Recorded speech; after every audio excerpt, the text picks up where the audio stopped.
Good morning, maaga kami ngayon, oras pa lang 5:17. Minsan may alis kaming ganito, traffic na 'to. Umalis kami mga bago mag-5. Ganun dapat, dire-diretso biyahe.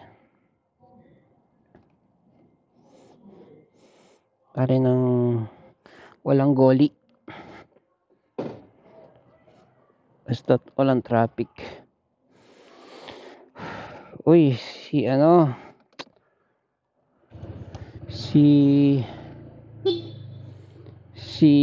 Greg, si Paul naman ngayon.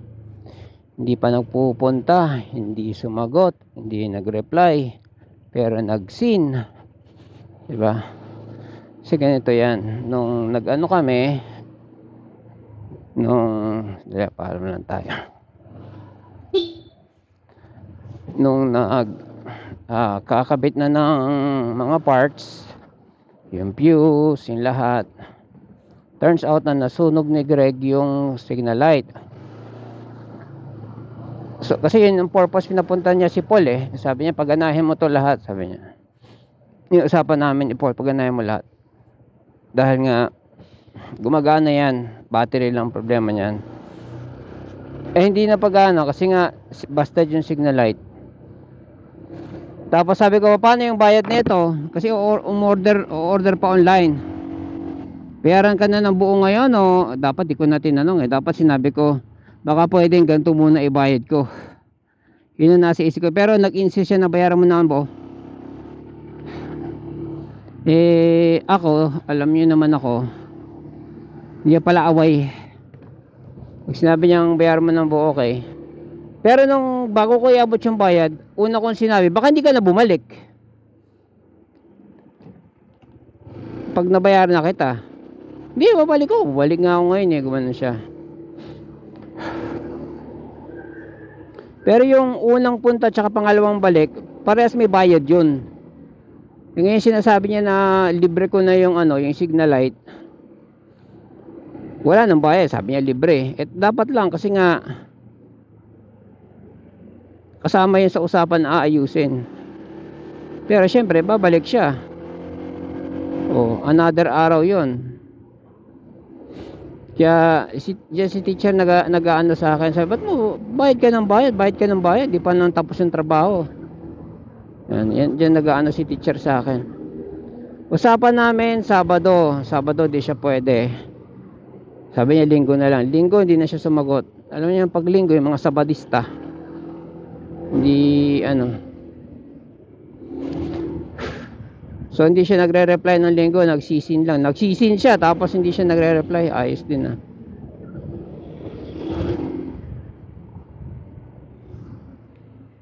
So saan na tayo?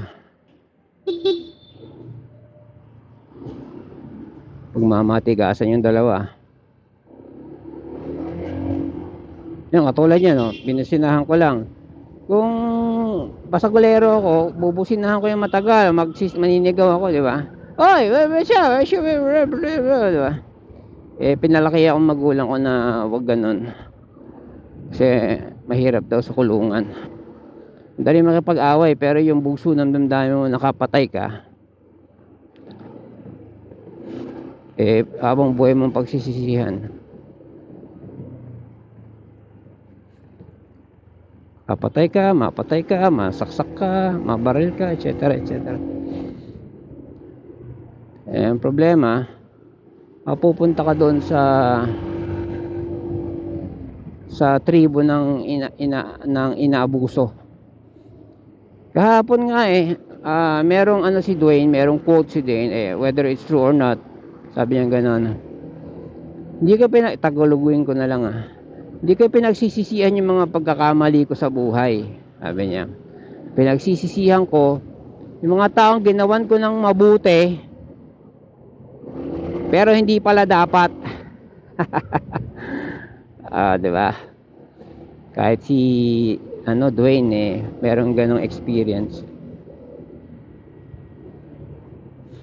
Mga taong ginawan mo ng mabuti pero maling tao na ginawan mo ng mabuti. Kailangan piliin mo yung taong gagawa mong mabuti. Kakaliwa ka ba? Kakanan ka ba? Kapupunta, brother? Musta naman yung tagay natin? Ubus na ba? 5:30 na? Excuse. Napaka-komplikado kasi ng ng tawag nito. Napaka-komplikado ng wala na ako sasabihin ko, yaman na.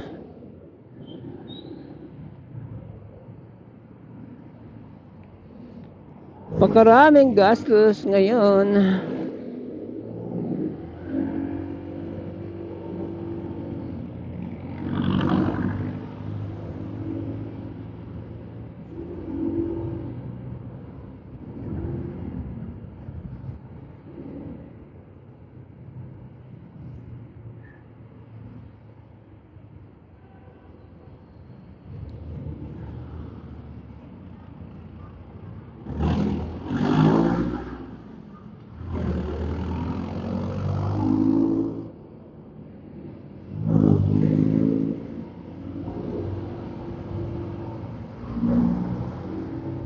Na-predict ko dati sa future, sabi ko actually sinuggest ko yon sarili ko.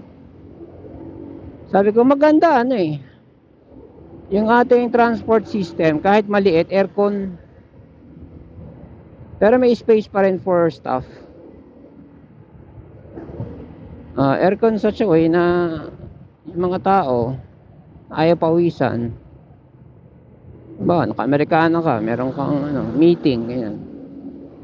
Hindi mo na kailangan mag-taxi. Mag-bus ka na lang o mag-ka na lang. Nangyari, di ba? Meron tayong mga e-bus.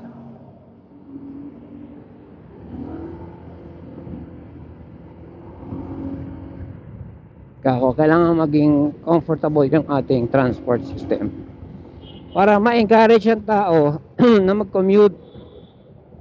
Kasi ang ating commute system is matraffic, mainit.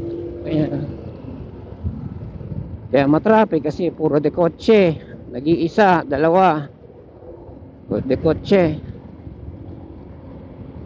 Say ng convenient. Kung gawin mo libre yan, kagaya sa Prague, libre daw sa Prague transport system. Tapos class A pa. Pinakita doon sa video, class A yung transport system yung LRT.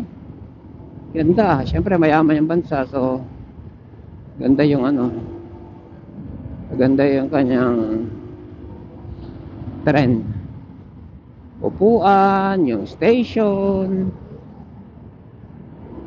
libre. O di yung tao may encourage mag-commute, di menos traffic yun, di ba? Ikaw ba may pera ka para magkotse, pero pwede ka naman mag-commute, libre pa, tapos convenient, maganda, class, ganyan mabilis, walang traffic, dahil nga LRT, tren, ganyan. Why not, di ba? Wala nang stoplight.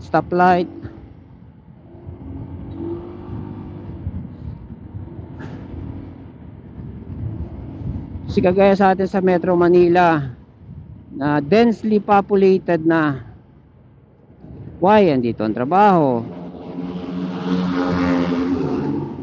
nari na lang sa construction, ganyan. Maraming construction dito. That I can understand. Mga construction worker, kailangan talaga ng probinsyano. Yun ang trend Hindi ka pwede kumuha ng Manileño na construction worker. Chances are pag Manileño yan, mga anak na ng construction worker yan, nagaling ding probinsya.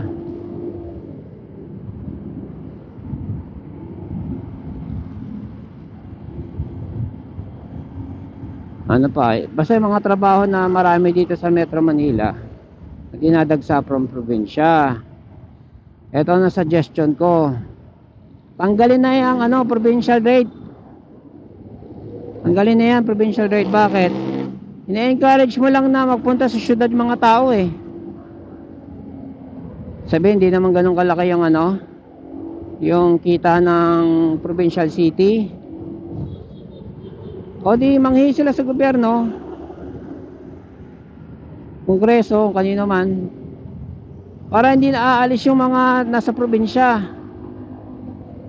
Isipin mo, taga Cebu ka, dahil provincial rate eh, pupunta ka patuloy sa Manila. O di lalo kung dumagdag sa traffic dito.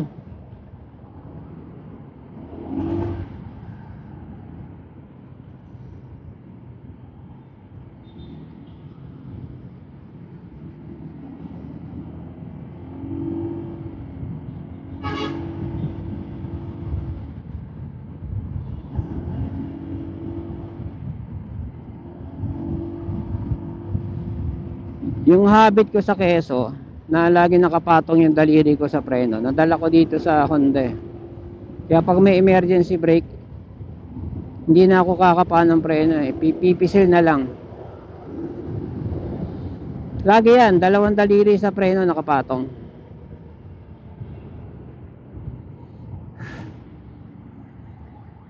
Ngayon, pag sobrang emergency, dadalawahin ko na.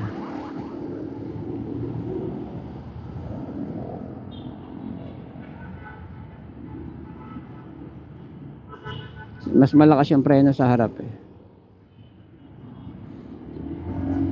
Teka, scooter to ah. So, ang preno ng kaliwa nasa likod, baliktad sa regular na motor. So, pareha sila ng keso. Kasi scooter ang keso eh. Uy! Haba na. Di ka na ako ron ah. May diretso naman siya.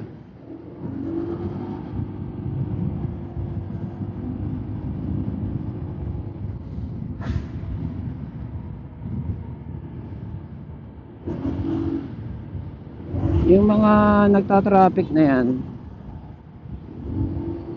I'm sure merong mga panel yan eh.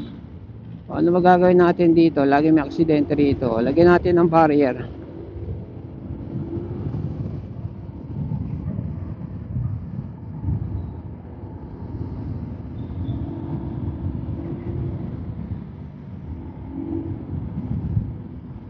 Dito kaya yung BPI ko.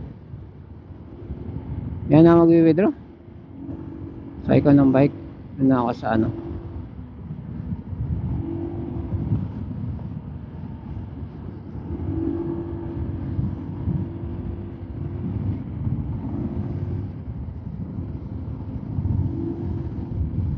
Ayan lang yung speed dito. 60 lang, di ba? Oh. Medyo safe.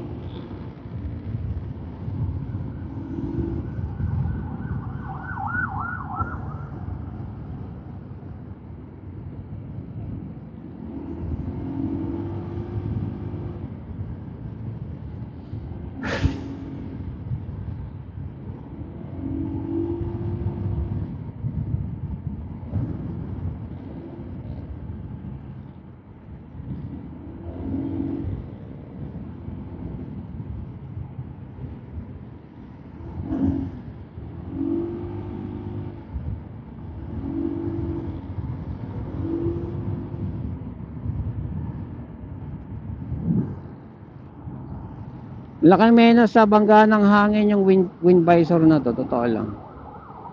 Sa Quezon, mapapaano ko talaga eh. Papayukog ka eh. Pag yung 80 ka na, ito, nadidisperse niya yung hangin.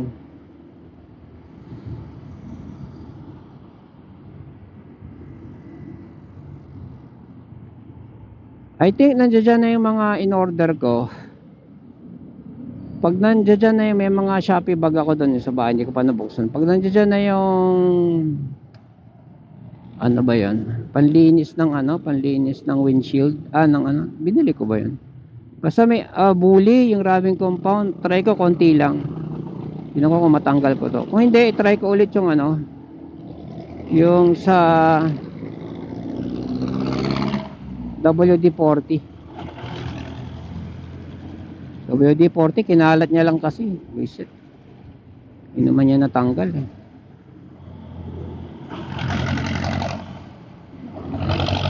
Yan, gantong oras kami. Oh, pag 5:17 kami umalis, ganyan, pila kami rito, bira mo. Tapos si teacher takot na takot pag gumaganyan ako, sumasalubong. Kung ayaw niyang sumalubong ako, hindi alis maaga.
Helmet nito.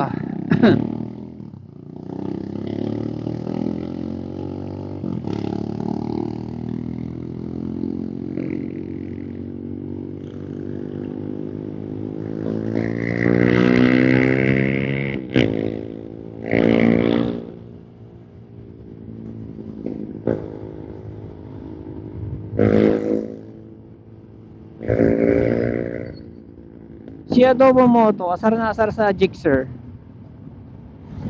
Siguro sobrang pangit talaga ng features ng Suzuki na yun. Kasi meron silang 125, 150, 125. Meron silang 125, tapos binihisan nilang big bike. Pagtatawanan ka talaga nun. Ang gusto mong patunayan na big bike ano ka, fan ka. Utak Suzuki din eh. Suzuki yung una kong ano yung motor. Single yung enduro style. 125 din yun. Yung mataas, yung may ngipin yung gulong, yung maingay. Maingay ba yun? Oh, medyo maingay oh. Medyo lang. Tunog ano, enduro.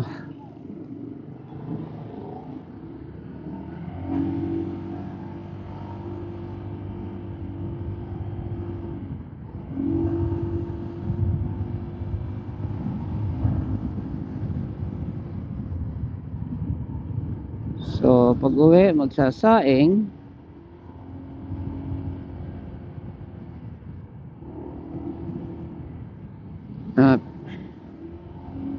Maniningil. Ano pa? Exercise. Ano pa?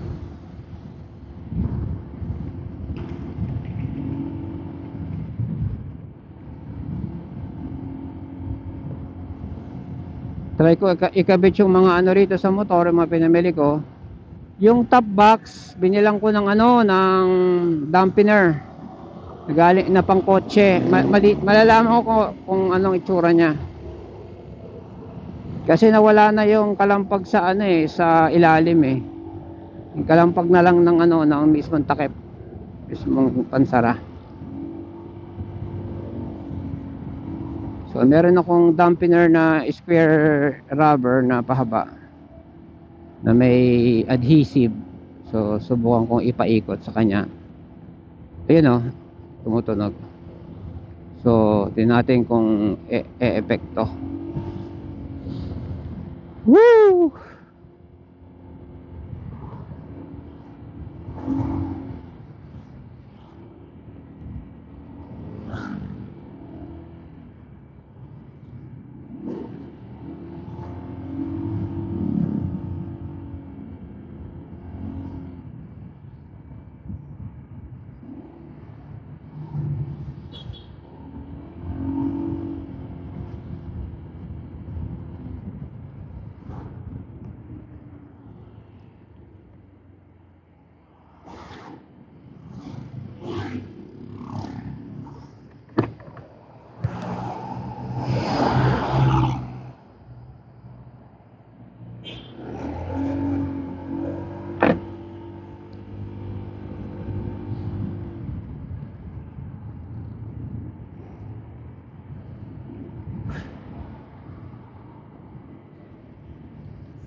Diba? Madilim pa. Kahapon pala, namalengke kami. Hindi, kagabi. Madalian kasi nga gabi na. Sama pakiramdam ko tsaka umuulan. Linggo kahapon. Tapos, madali kami lahat. Nagmadali. Kamamadali.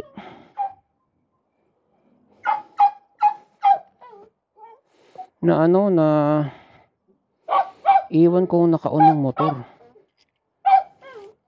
Sinabi sa amin ng bantay dun sa sa bantay sa parking lot. Nila in-approach kami, sabi niya, sir, sa inyo pala yan, naiwan niyo yung nyo. Naiwan niyo yung tag na ito. Motor niyo naka-on. Si dalawa yun, either in-stand ko or yung automatic off niya.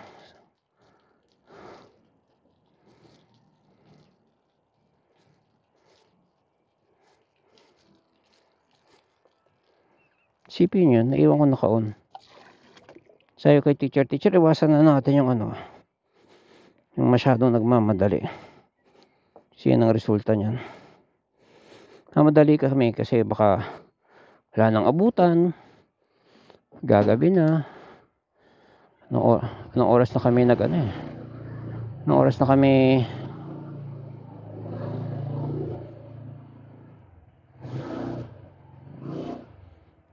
oras na kami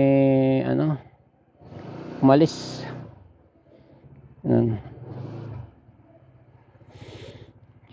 Lesson, always check the ilaw. Sabi ni teacher, tiningnan daw niya yung ilaw, hindi naman daw naka-on itong ilaw na to, tiningnan daw niya yun